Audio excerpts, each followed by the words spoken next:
Ever had a fact not sink in, then one image, one question, and suddenly the whole thing lights up? That flip, called insight, is the engine of knowing. And today, we'll make it visible.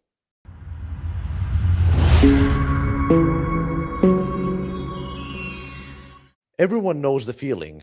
You wrestle with a problem, you circle around it, you try an example, and then another. It resists you until suddenly, click, the parts align. Something more than a fact lands. It's a grasp. It clarifies why things must be the way they are or why they cannot be otherwise.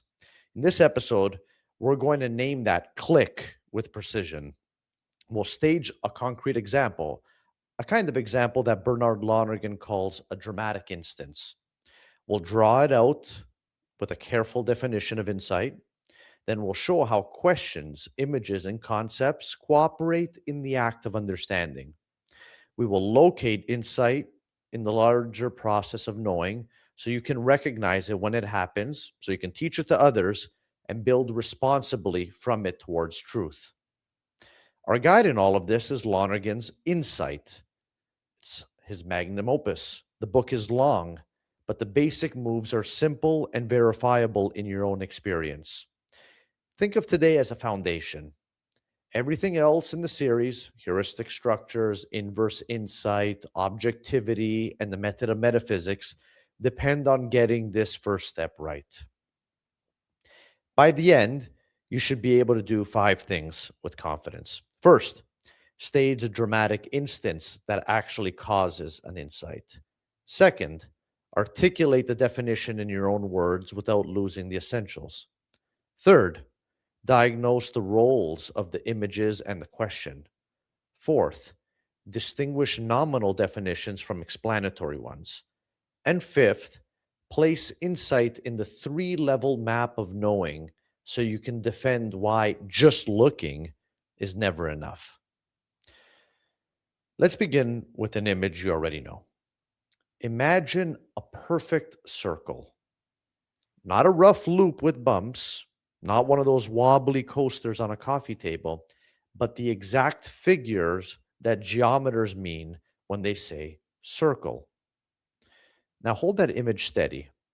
Fix a center point in your mind. From that point, imagine drawing straight lines out to the curve of the circle. Each of those straight lines is a radius. Now here's the move. If all the radii are exactly equal, then the curve must be perfectly round. Not probably round, not mostly round, necessarily round. Conversely, if some radii are unequal, longer here, shorter here, then the curve cannot avoid bumps or dents. It cannot be perfectly round. Equal radii yield necessary roundness. Unequal radii render roundness impossible. Now, listen to your own experience. When you grasp why equal radii entail roundness and why unequal radii entail misshapenness, a distinctive event occurs.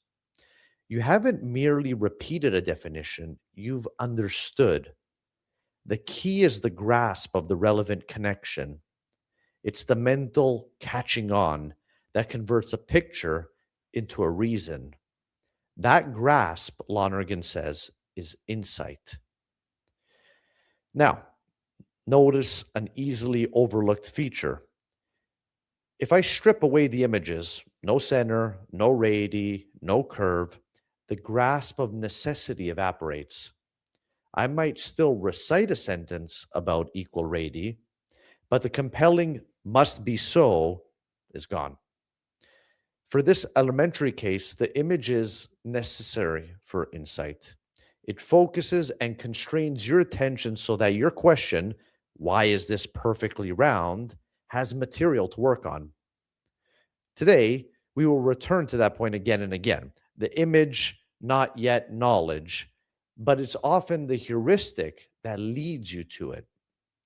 Okay, let me name the elements we just used so you can track them in your own work. First, there was an image. a center point, radii, curve. The image is the field where you pay attention and test small variations. Second, there was a question, usually a why, or how is this possible, or what makes this so? The question is a desire for understanding. It presses for the relevant connection. Third, there was an insight, the click, right? The act of grasping that connection. And fourth, there was formulation, concepts and statements that express the result and that we communicate with other people. This relationship is crucial, okay? Questions and images pivot into concepts through insight. Without questions and images, the insight lacks traction and direction. Insight is not a picture and it's not a sentence. It is the act that makes the picture meaningful and makes the sentence true to what you have grasped. But where does the why come from? Before you form a sentence, before you even know what to ask, there's a more basic move inside of you. Lonergan calls it the pure question, the elemental desire to understand.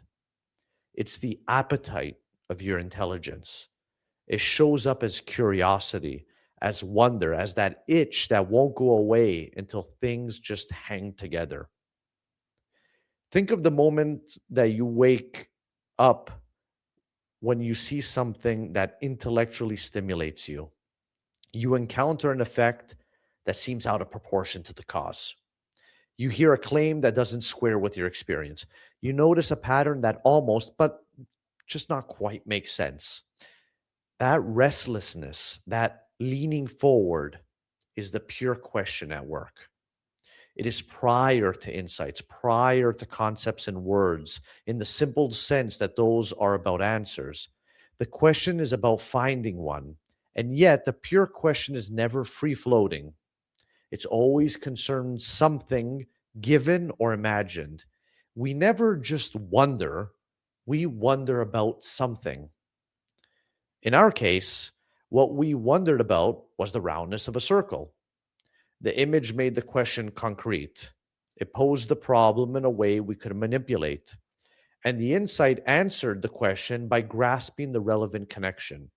Equal radii necessitate perfect roundness. That is the basic workflow of intelligence. Experience or an image provokes a question. The question presses for an insight. The insight yields a formulation. And then, as we will see, formulations raise a further question. We ask, is it so? That further question belongs to the level of reflection and judgment. And we'll get there today as well. When students first encounter definitions, they often assume that definitions are handed down whole and then memorized. But Lonergan asks us to notice how sound definitions actually arise in our own inquiry. He describes 4 recurring moments. First, awakening. Something disturbs the routine. A puzzle becomes live. The second, the hint or a clue. A promising avenue appears. It might be a symmetry you didn't see before, a contrast that suddenly matters, a case that crystallizes the pattern. It might be a good wrong turn that illuminates the right path via contrast. Third, the process. Here, imagination is extremely active. You try, you vary, you test, you throw out what doesn't hold up, and you refine what nearly does. The image gets cleaned up. You discover which features are essential and which are noise. Fourth, the achievement, the question, the image, and the concept present. The words you can now say are consequent upon the insight you've had. You understand. And because you understand, you can now define in a way that teaches other people. The key point is that the insight is the pivot between concepts and images. The question sets the standard the results must meet. If your words run ahead of your insight, you're only repeating someone else's language. If your images aren't disciplined by the question, you end up with suggestive pictures that don't actually explain. A second diagnostic tool. Not all definitions do the same job. A nominal definition secures the use of a word. It tells you how a commonly used name by a community is put into practice. For example, a circle is a perfectly round, plane curve. Useful, yeah, it gives you linguistic orientation. But a nominal definition by itself does not tell you why the object is what it is. An explanatory definition reaches further. It states what you must be so in the object. For example, for the circle, that means in a circle, all radii from the center to the curve are exactly equal. This is because the statement that answers the why of our question that we are looking an answer for. You can feel the difference in your body. The nominal version is tidy. The explanatory version is satisfying. It has a ring of reason. It bears the mark of insight, the click, the aha. Pay attention to this distinction when you teach or you write. Are you merely telling people how we use a word, or are you identifying what makes the thing what it is? Both definitions have their place. Nominal definitions help us to communicate. Explanatory definitions help us to understand. The best pedagogy often moves from nominal to explanatory. Give the learner a stable word use, then lead them into the because statement that actually grounds it. Now, let's step back. Where does insight sit in this whole pattern of knowing? Lonergan distinguishes 3 levels. The first level, level 1, is the level of data and images. It is what is presented to the senses or imagination, what you see, what you hear, what you touch, what you picture and diagram, the words people speak. This is where attention begins and where the pure question finds its target. The second level is the level of intelligence. Questions for intelligence, insights, and formulations.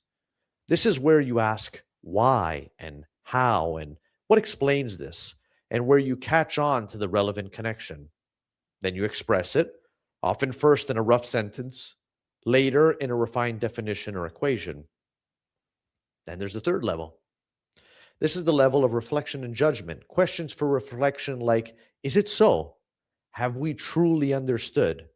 The activity of weighing the evidence and the judgment that answers yes or no or probably or we don't know yet. This is where truth, error, evidence, and certitude live. This is where intellectual honesty is tested. The architecture matters because it corrects a very common mistake. The idea that knowing is just taking a look. If knowing were just looking, level 1 would be sufficient. But what actually happens is that we move from data to understanding, and from understanding to reasonable affirmation. Every insight, every answer to a question for intelligence naturally raises a question for reflection. Is it so? We conceive in order to judge. So, in the circle case, the insight belongs to level 2. But to claim the insight is true, you must enter level 3 and ask whether sufficient evidence warrants affirming your formulation. Often this is straightforward. Sometimes it demands careful testing and measurement. Either way, the method respects the differences between understanding and truth. Understanding proposes, judgment disposes. So let me give you a second, very simple instance to cement the feel. Another example. Consider the sequence of positive integers. 1, 2, 3, 4. You can learn to recite 1 plus 1 is 2, 2 plus 1 is 3, 3 plus 1 is 4, and so on and so on. But what makes the etc., etc. meaningful? It's meaningful only if an insight has occurred. if you've grasped the pattern that can be extended indefinitely. When you catch on, you are not just memorizing discrete add-ons, you're grasping a rule that generates an infinite family of correct statements. A single insight can ground an open-ended field of consequences. But why am I emphasizing this? Because it shows why insight is not reducible to a sentence. The sentence, and so on, is empty without the insight. And conversely, with the insight, the sentence is packed with significance. And this is precisely why level 3, judgment, matters. We do not only see a pattern, we ask whether the evidence is sufficient to affirm it as true and in what domain. Now, success in inquiry depends as much on recognizing limits as on finding positive answers. Lonergan gives a name to a crucial kind of limit: inverse insight. An inverse insight occurs when you discover that the intelligibility you expected to find is not there. And that doesn't happen because you failed, but rather because you were asking the wrong kind of question. The right move is not to keep hunting for a non-existent explanation, but to deny the expectation itself and then reframe the question. Here's an example from everyday life if it's not clear. Someone asks, exactly how many meaningful friendships should any adult have? You start to search for a magic number, 3, 5, 10, and then maybe you stall. The more you think, the more you realize the question is posed as if there were a single fixed quantity independent of context. An inverse insight would say the demand for a context-dependent number is misguided. The intelligibility you want, the single number, is not there to be found. You do not need more data. You need a better question. In science, inverse insights often show up when a proposed mechanism is really a category mistake. You're trying to explain a pattern with the wrong kind of cause. Recognizing that saves you months or years of wheel spinning. Philosophically, inverse insight keeps us from trying to look for what can only be thought or trying to measure what can only be understood. Take this to heart for your own practice. When a line of questioning generates only confusion and contrivance, consider whether the right insight is negative, the denial of a false expectation. So, we began with an image, and we said the image was necessary for the circle insight. But not every question is like that. Sometimes images help, sometimes they mislead. Images are powerful because they are heuristic. They guide attention, allow you to try variations quickly, and help you to see relevance. They are the sketchbook where intelligence experiments, but images are not the final court of appeal. Your insight is not a picture, and your judgment is not decided by prettiness or by vividness. You could have a gorgeous, high-resolution visual that suggests a false pattern. You could have a crude chalkboard scrawl that genuinely reveals necessity. So keep the order straight. Image, insight, concept, judgment. If you confuse the order, you risk 2 errors. First, you might be satisfied with a compelling picture and skip the effort of asking the relevant why. And second, you might chase the wrong picture and never notice that the right move was an inverse insight to abandon picturing altogether and refrain the question. So let's consolidate with some drills. Do this week if you can. They will sharpen your awareness of what you are already doing when you understand. So the first drill, the image constraint. Choose a definition you know, a triangle, a supply and demand curve, the notion of a sacrament. Sketch or image the image of your understanding and what it needs. Now ask aloud, if I remove this image, does my grasp of necessity collapse? If the answer is yes, write one sentence in the form, the insight here is the grasp that because X, necessarily Y. For the triangle, because the interior angles correspond to half the exterior rotations in a straight traversal, necessarily they sum to 180 degrees. If you can't supply the because statement, you have a memorized sentence, not an explanatory definition. Now let's try maybe another drill, the 4 moments drill. Pick a live problem from your study or your work and journal 4 short lines. The first, awakening. What sparked your wonder? The second, hint. What was the most promising clue? The third, process. What variants did you try and what pictures were essential? And finally, achievement. What is the patterned set of concepts you can now state? If you can't write the achievement line yet, you likely either need a better hint or a clear process step. This simple framework does heavy lifting across your professional and your personal life. First, it demystifies understanding. Instead of waiting passively for a lightning bolt, you can coach yourself and your students towards the pivot, where an image and a question become a grasp that yields concepts. You can ask, what exactly am I picturing? What exactly am I asking? What would count as a because statement?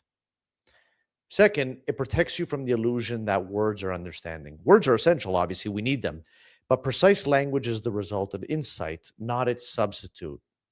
You will find yourself moving more quickly from memorized formulas to genuine reasons. It also keeps you honest about truth. Insight belongs to level 2. Responsible knowledge requires level 3. Is it so is not an optional extra. It's the ethical demand built into thinking itself. We conceive in order to judge. We propose in order to test. We accept only what the evidence warrants. It also saves us time by revealing when the right move is an inverse insight. How many projects run long because they chase an intelligibility that's just not there? How many debates burn hot because the question is wrongly framed? Just one inverse insight, recognized early on, can redirect months of labor to a fruitful path. In the next episode, we widen the lens. We'll explore heuristic structures, how an empirical science, intelligence anticipates what it seeks before it finds. We'll see how observations become measurements, how measurements become correlations and functions, how theories arise, how verification is not a bureaucratic afterthought, but the very heart of scientific knowledge. Bring a research case you care about, something from your lab, your field work, your reading. We'll use Lonergan's framework to make sense of how good science actually moves. If this helped, please like the video, hit the bell icon, and stay up to date when new videos come out, and subscribe to the channel, obviously. In the comments, post your drill B notes, the awakening, hint, process, achievement, for a problem that you're working on. I read them and I'll respond.